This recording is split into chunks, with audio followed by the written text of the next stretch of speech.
Background and criminal past. Salvatore DeLuca was a notorious mafia boss, one of the most powerful and feared criminals of his time. In the 1920s and 1930s, during the Prohibition era, DeLuca wielded enormous influence in Chicago, the hub of organized crime.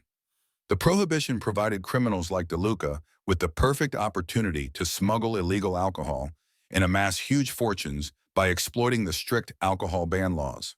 DeLuca built a criminal empire that dominated Chicago's underworld, and his power grew to such an extent that he feared no one, neither rival gangs nor law enforcement. DeLuca's criminal operations were based on intelligence, violence, and fear. Under his leadership, his organization engaged in all forms of illegal activities, from alcohol smuggling and extortion to murder. His reach extended so far that he worked his way to the top of Chicago's criminal hierarchy, maintaining his grip through corruption and brutal enforcement of his rules. Arrest and imprisonment on Alcatraz. Like many criminals of his era, DeLuca's downfall began when law enforcement became more aware of his influence and sought to dismantle his empire. Despite his attempts to manipulate the police and judiciary through bribery and intimidation, DeLuca eventually succumbed to the growing pressure of investigations. He was arrested and convicted for numerous crimes, including murder, extortion, and illegal alcohol distribution. This led to his imprisonment in the infamous high-security prison of Alcatraz, known for holding some of the most dangerous criminals in the United States.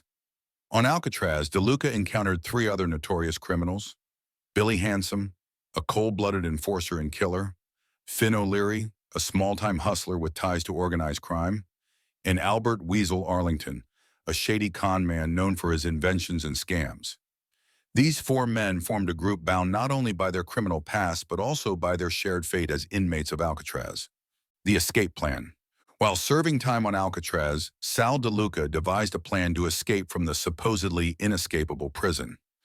This was no small feat, as Alcatraz, located on an isolated island with strict security measures, was considered virtually impossible to escape. But DeLuca was determined. Along with Billy, Finn, and Weasel, he came up with an elaborate escape plan, which involved building an improvised airplane to fly over San Francisco Bay to freedom. However, the plan was doomed from the start. Weasel, the group's technical mastermind and con artist, began to distance himself from the others, sowing doubts about the feasibility of the plan. These tensions eventually led to a deadly confrontation between Weasel and the other three gangsters. Believing that Weasel had betrayed them, DeLuca, Billy, and Finn killed him during an argument. The supernatural cycle and punishment. Immediately after Weasel's murder, DeLuca and his accomplices found themselves trapped in a supernatural cycle. They were no longer able to escape the prison or even death itself. Instead, they were condemned to repeatedly relive the same events. A never-ending loop of attempting to escape from Alcatraz, only to fail again and again.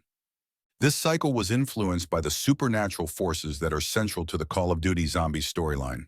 It is implied that the cycle operates on a cosmic level, where guilt, remorse, and punishment are intertwined. Sal DeLuca and the other Alcatraz inmates were damned to an eternal punishment, where they must atone for their sins without ever finding true peace. The zombies and Mob of the Dead symbolize not only the external threat to the protagonists, but also their own inner darkness and guilt, which they can never escape. The island becomes a hellish landscape where they are haunted not only by the undead, but by their own transgressions. Sal DeLuca, once a powerful mafia boss, is now trapped in a cycle of despair from which there is no escape. The importance of Weasel's betrayal. The central conflict in Mob of the Dead revolves around Weasel's betrayal and his subsequent murder. It is hinted that Weasel might have a deeper connection to the supernatural forces controlling the cycle. In some interpretations of the storyline, Weasel may hold the key to breaking the cycle, as he is different from the other inmates and might serve as a chosen one in this cosmic order. By killing him, Sal and the others may have unknowingly sealed their own fate, eliminating the one person who could have helped them escape their eternal punishment. In an alternate ending to Mob of the Dead, it is revealed that Weasel can kill the other three gangsters, Sal, Billy, and Finn, in a final confrontation, indicating that Weasel may possess the power to break the cycle and gain his freedom. This adds a layer of tragic irony to the story. The men who believed they could solve their problems through violence were, in reality, pawns in a much larger game. Conclusion. Salvatore Sal Deluca is a complex and tragic figure in the Call of Duty Zombies storyline, representing the rise and fall of a powerful mafia boss. His criminal past, his desperate attempt to escape Alcatraz, and his role in the supernatural cycle of punishment make him a central character in Mob of the Dead. The story of Sal and his companions illustrates how crime, betrayal, and supernatural forces can lead to a fate worse than death, an eternal imprisonment in a cycle of guilt and despair. Sal's fate serves as a cautionary tale about the dark powers that run through the zombie storyline, highlighting the impossibility of escaping one's sins. Once a feared mafia leader, Sal Deluca is now just another prisoner, trapped in a nightmare with no way out.